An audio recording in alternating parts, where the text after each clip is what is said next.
1945.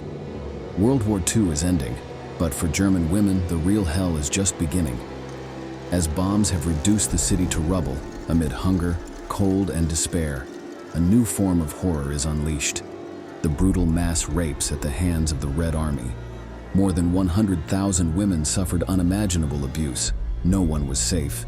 Children, mothers, elderly women, all were victims of a revenge that knew no bounds. The cries for help were drowned out by the impunity of the victors and the silence of history.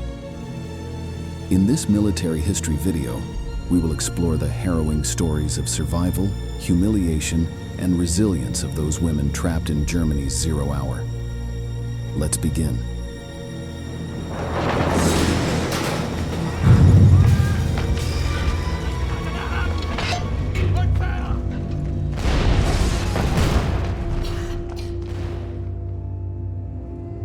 In April 1945, the end of World War II no longer felt like a victory, but rather like a prelude to new torments, one that would forever change German women. When the Red Army, with its unwavering and brutal thrust, crossed the Nazi borders, no one could have foreseen what this liberation would truly mean. For the women of the capital, the fall of the Third Reich did not mean a respite, but the culmination of a nightmare that would leave their mark forever. In 1945, Berlin was a walking corpse, stripped of its former glory. The city, bombed and reduced to rubble, no longer had the luster of its golden days. Instead of avenues teeming with life, one saw streets covered in dust and destruction. The buildings, almost all destroyed, offered an apocalyptic landscape. Broken windows, collapsed facades, roads strewn with rubble. The devastation was such that the very earth seemed to reject human presence, as if history itself had collapsed under the weight of violence.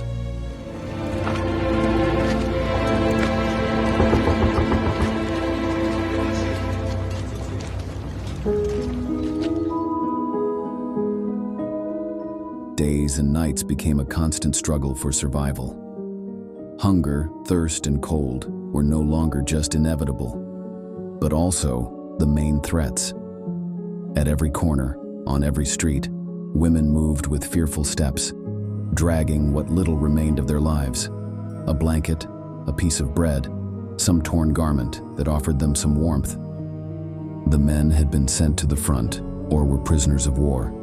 In the ruins of Berlin, they were the last refuge of a crumbling humanity. Adding to this atmosphere of constant terror was the fact that Russian soldiers, thirsty for revenge, had arrived to carry out their leaders' orders: to destroy, raze, and humiliate. The Red Army, on its victorious march, had been instructed not only to liberate, but to unleash its fury on the German people. And so they would do, especially against their women.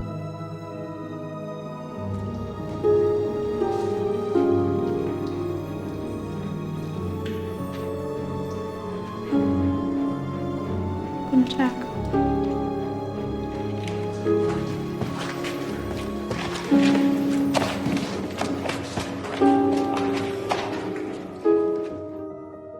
Amid the ruins, Marta Hillers, a young woman in her 30s, dragged her life away. Once she had been a journalist and photographer, accustomed to capturing moments of beauty and hope. But now, her job was useless for telling anything worthwhile.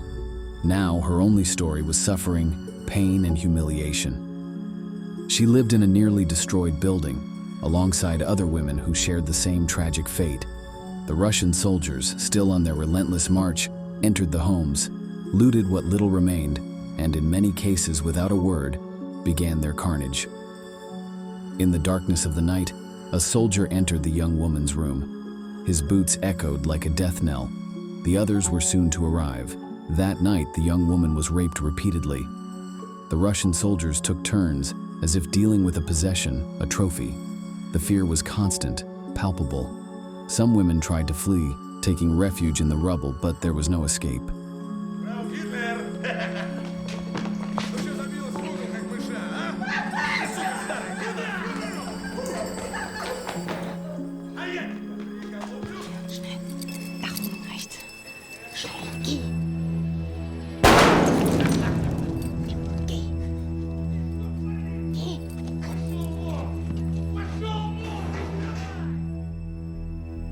A deathly silence reigned over the city. No one wanted to talk about what was happening, as if the entire world had turned a blind eye to a new barbarity. The young woman began to write in her diary what she saw, what she felt, what her eyes could not stop witnessing. The horror was so great that she sometimes wondered if she was really alive, or if she had been sucked into the chaos around her. In her memoirs, she mentioned her comrade, who had been stationed on the Eastern Front. She couldn't tell him everything she was experiencing, not even in her most sincere words. She wrote to him, trying to maintain a semblance of normality, as if it were all just a bad dream. But one thing was clear. She needed protection. She needed to survive. In her desperation, the young woman was forced to make a decision she would never have imagined, agreeing to what she would later call her sacrifice. She decided to approach one of the Russian officers, Andrei, a serious man whose face hid a pain she couldn't understand. Commander.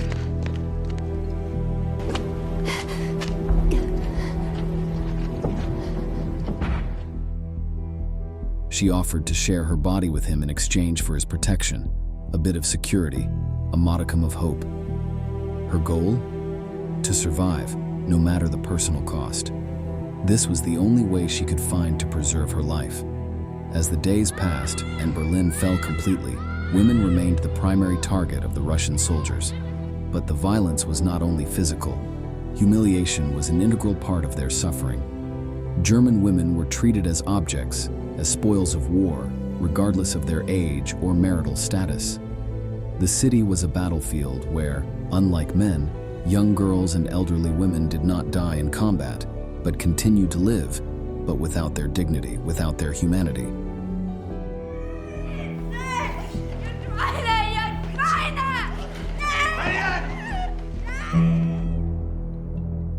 In the weeks following the fall of Berlin, as Russian soldiers marched through the city, the trail of destruction and pain was visible in every corner.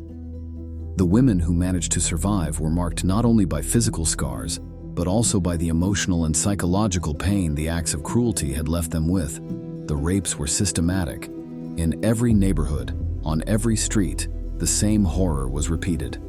The women couldn't escape, couldn't fight. Their only option was to submit or take their own lives. Millions of victims were raped, not just once, but repeatedly, as if sexual violence were part of the revenge the Red Army had been authorized to unleash. The exact number of victims will never be known, but the testimonies speak of a suffering that cannot be described in words. The brutality of the Red Army is not a story that has been told in detail. But for the women who survived, that war never ended. The real battle began when the soldiers left, leaving behind something more devastating than the destruction of a city. Fractured lives, memories impossible to erase, and a silence imposed by both shame and fear. Those who lived through these experiences had to face a world unwilling to listen. German society, shattered by the war and in need of rebuilding, had no place for their stories. Even the victims themselves, marked by the stigma of rape, avoided speaking about what happened. Many of them carried the weight of the trauma in silence, trying to find some kind of normalcy in a world that would never be normal again. The protagonist of this story continued to write in her diary, although with each page she felt that words were insufficient to describe the depth of her pain. She discovered, for example, that Andrei had a wife and son somewhere in the Soviet Union, although she hadn't heard from them for years. The young woman saw in him a man as trapped by circumstances as she was, but that understanding did not ease her pain or her hatred for what he represented. Every night Andrei spent with her, he protected her from the other soldiers who still roamed the building, but that protection came at a price. Each night, she stripped herself a little more, surrendering not only her body, but also the last shred of her dignity.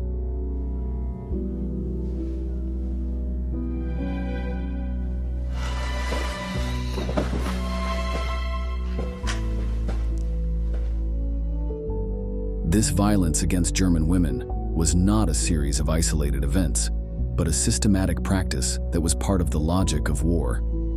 The Red Army, driven by a mixture of propaganda, unspoken orders from their superiors, and a historically accumulated revenge against Germany, saw the female gender as a legitimate target. Soviet propaganda had so demonized the German people that its soldiers justified any act of violence as a deserved punishment. In the eyes of Russian soldiers, German women were not human beings, but symbols of a defeated enemy, trophies to be claimed without remorse.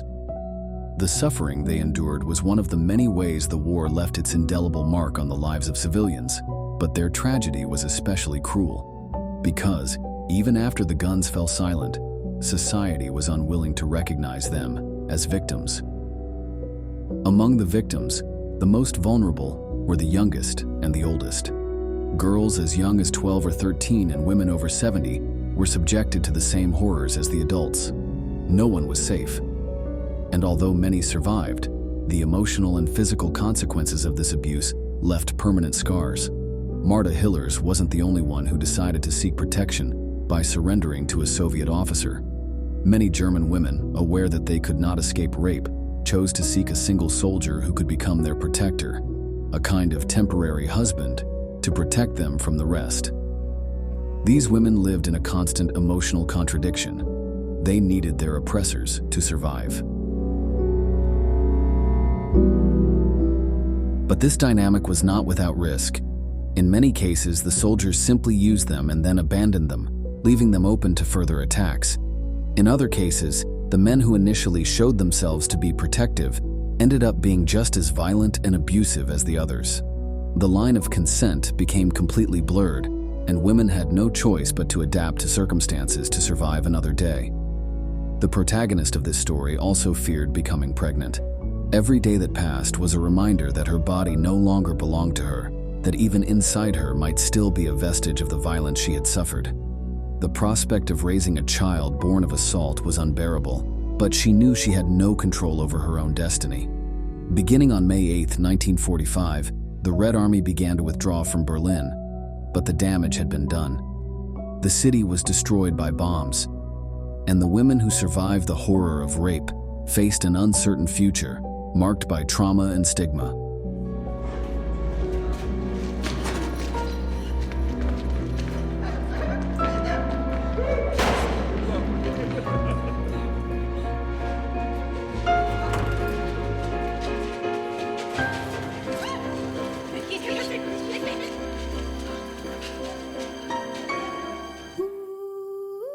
The protagonist of this story stopped writing in her diary shortly after Andrei disappeared from her life.